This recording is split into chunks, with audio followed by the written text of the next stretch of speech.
Hey everyone, in this video I'll show you how you can personalize and customize our brand new BavarianSimTec dashboard in our Pitstop app. Let's dive right in. In the Pitstop app you can access the dashboard in the two following ways. You can either press on dashboards in the bottom navigation drawer, or you can click on the digital dashboard itself. Now we are in the dashboard menu, and let's go from top to bottom. In the top right we have settings, and here you can control the screen brightness. We have 3 different rendering modes. I would recommend balanced.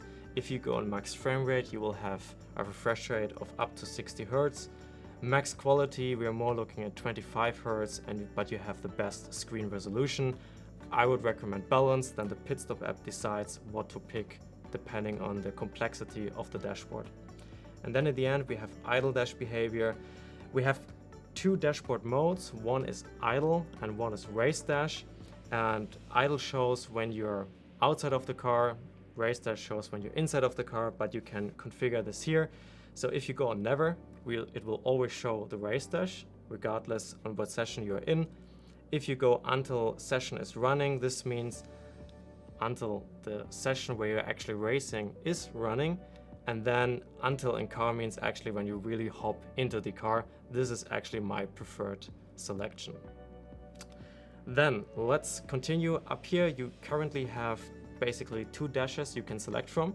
You have our dash, BavarianSimTec, and you still have SimHub dash. This basically means if we go on here, Pitstop app will disconnect from the screen and you still can control it via SimHub as you have been used to before. But of course now we go to BavarianSimTec dash and we'll let the Pitstop app control the dash. And then we have this little slider here with idle and race dash. These are the 2 dashboards I just talked about, which we can control. Idle behavior when we are outside of the sim. And here we have a little bit of overlay we can customize in the idle dash. So we have the logo. If you prefer to not show the logo, just click hide. If you want it to be there, click show. We have text color, so in case the background, depending on the color of the background, white is perfect now, but you can also switch it to dark. Then we have, of course, your driver name. Enter your driver name. Everything is happening in real time on the dash. Your preferred driver number, and of course you can show time and date at the bottom. Then we have the background of the idle dash. You can have various different backgrounds. We have a selection of loop videos which are really nice. Hover above them to see a thumbnail and just click on the video you like and you will instantly see it running on the dash. But you can also, if you're more fancy, of a static background, you can also click just here on custom color. Just pick one full screen color. You can also go tick up here gradient. You can design 2 colors. Let's go from some deep purple to a nice pink. Let's call it fade purple pink. And you can also choose the orientation of the fade. Let's go like something like this. Click done and you can see it on the dash. You have now your fade. But for example, if you're also a racing team and want to have your logo on the dash, you can also select an image from your computer. So let's just click on custom image. Select the image on your PC. I'll go now with a nice picture of the Eau Rouge. And then you also have a little resize menu because of course the image needs to fit to the aspect ratio of the screen. So resize the image as you need it, name it as you want it, and then just click done and you have it on your screen. And now I'll show you probably the most fun feature on the idle dash. We all know the situation, right? Like you finish qualifying, but you still have these couple of minutes left until the race session really starts. And we actually thought about that and included some funny mini games into the wheel. So when you're sitting in your rig and you have some time to spare, just press and hold both shifters for around 1 second and you'll see this game mode screen coming up. And with your Funky, you can navigate and cycle through, at the moment, 2 games. One is called Tire Chaser and the other is called Grid Block. In Grid Block, you have 2 sorts block which are falling down, and in Tire Chaser you have to collect tires. If you want to play a game, just press the Funky in and you will see the game starting up, and then just press it once more. And you can actually drive around and collect some tires, which is, I think, really nice to spend some time waiting for the next session. And don't worry, you can only enter this game mode when you are in the idle dash, so it cannot accidentally happen mid-race. But now let's have a look at the race dash, since this is probably the most interesting part. Let's click up here on race, and then you can see you can customize and personalize up to 4 pages. And you can also set some buttons on the wheel to cycle through the pages. So just click on here, change dash page, and now you can select a button to go to the next page. Personally, I put it on the funky down here, so I go now to the right, click next, left, save, and we are done. And now, as you can see up here, I can cycle through all of these pages with the funky, and this will of course also work when you're on the race session. Okay, and now we have here a nice beautiful preview of how the dash will look like. And we have 4 boxes, 2 big ones and 2 smaller ones. And these you can fully customize to what you like, and you basically can do up to 64 combinations. So for example, this is now our first page. And if you do not like, having the timing table down here, and you prefer to have tires here, just click on tires, and there you have it. It's super easy. Let's go back to times, because I think this is probably the best layout to have as the first page. Let's go to the second page. But now you may be thinking like, oh, I always want to see how much fuel I have. And that's exactly what we made these top little boxes for. So as you see on the first page, on the right side, we had our fuel table. Now if we go to the second page, and you still want to see the most crucial information you need for fuel, for this top box, just click on fuel, and it will show you the fuel you have remaining. So even though you have switched sides, you still see the most crucial information of one box in the top right or top left, depending on where you put it. So just play around here, customize what you like. We have so many different boxes. I'll just quickly talk you through them. Of course, we have your timing table with your estimated time, the last time, and the best session time you have raced. We have, of course, fuel, your remaining fuel you have, the estimated amount of laps you can drive with that fuel, how much fuel you use per lap, and how much fuel you have set for your next pit stop. And then we have tires. Just as a little note here, some simulations do not provide all the tire information there is. So, for example, if you drive iRacing, this does not have to be accurate. This is not down to us. iRacing just does not stream that data, so this will maybe show some wrong values. Just that you note. We have sector times, so as you probably know from Formula 1, you will have like a yellow sector means it's worse than your previous ones, green sector is your personal best, and purple is the overall best sector time. Relative, this shows you the cars around you, so you're in the middle, and it will show you the 2 cars in front of you with their name and the distance to those cars, as also the ones behind you. And leaderboard shows you from 1st position to the 5th positions in what lap they're in and the time difference between both cars.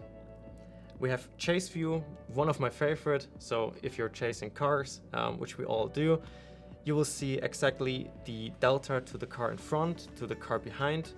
This will show their I rating, or depending if you're on other sims driving, their ELO. It will show color-coded what class they're driving. So if in case there's a faster class, it will show you in the color code. It will also show you the delta to the prior lap. So if you have gained, if you have lost some time, and will show you the last lap time you have driven. And of course, lastly, weather info. It will show you the weather forecast for the next couple of minutes. It will also show you the air temp, track temp, and the track state.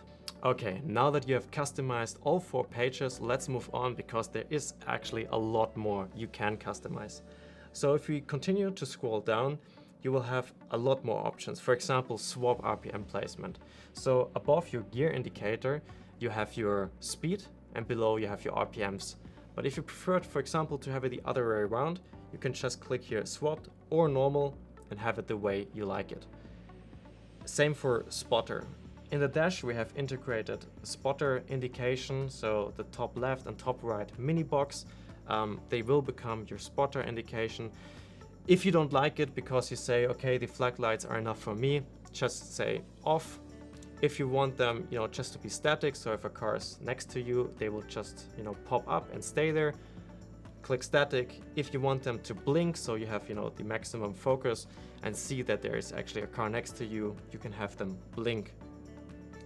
Then we have car setting changes. So you probably know if you change your brake bias, the whole screen, fills up that information and shows you the brake bias you're in.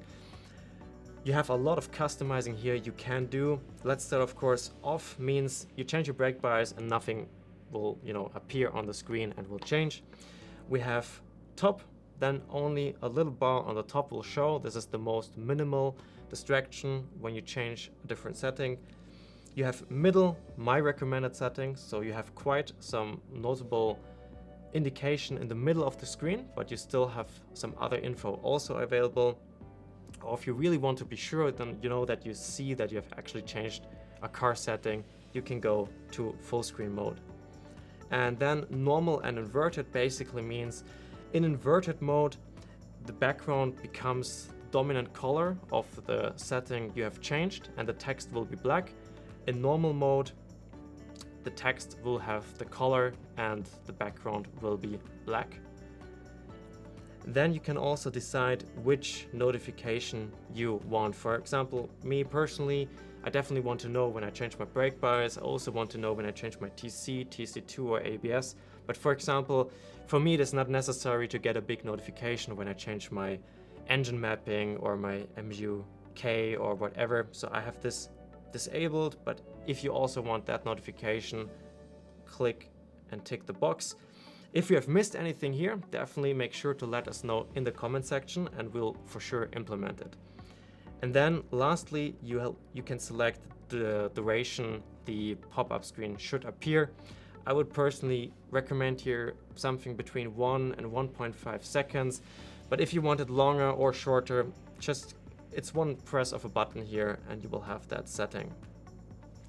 Then let's move on. We also have a lap sum up. What this means is when you complete a racing lap, once you pass the line, the lap sum up will appear on your screen and show you the most vital information for that lap you have just completed.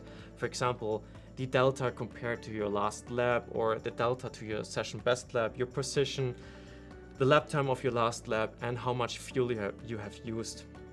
If you don't want that feature, just click off. If you want to show it, click show. And of course here you can also choose the duration you want the lap sum up to be shown on the screen. Then let's continue. Of course, for our American friends, we also have the freedom units implemented into the racing dash. So if you want imperial units, gallons, miles per hour, choose imperial. If you want metric units, kph or liters, go for metric. Then the multi-switch, very similar to the car settings we just talked about. You can select how big the pop-up should be, inverted, normal mode, and the duration. But we'll cover the multi-switch in just a second because there's actually a lot more thought which went into this feature.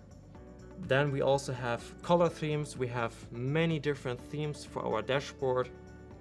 Just click on them. You will see every individual theme, different colors. Just really nice. If you choose a different LED profile, you can match your dashboard that it looks the same way. If you want to have your inputs, your throttle or brake inputs shown on the wheel, this is your option to do. Just click show, then you have a little bar on top. If you don't want it, just click hide. And then lastly, we have the pit limiter. I think everybody should have turned this feature on, but for every case you do not like it, just click hide. All right, now let's cycle back to the multi-switch. And there's actually a lot more I want to show you here and a feature many of you have requested. So let's just close the dashboard menu and click on the multi-switch. If you're driving with the Omega Pro V2, or for example with the Alpha with a DDU, just click on their multi-switch. On the Delta, we will just go with this left one over here. And now when you hover above a text and click it, you can actually change the label. So let's, for example, edit fuel here. Let's just write in MGU. And let's change the color to a nice bluish tone. All right. So now when I change my multi-switch and turn it onto MGU, you will see it will show MGU on the screen. And not only that, as you've probably seen, it also has a blue background because the multi-switch on our dash takes the color from your LED profile. So since we have put the MGU LED to blue, also the background will show blue. So for example, you can give every position on the multi-switch a different color. And because we can distinct color way faster than we do text, you simply just have to watch for color and see it. So this is our brand new dashboard. We are super excited to be the first manufacturer with such a feature-rich dashboard in their standalone software. And trust us, this is only the beginning. There's much more exciting stuff coming.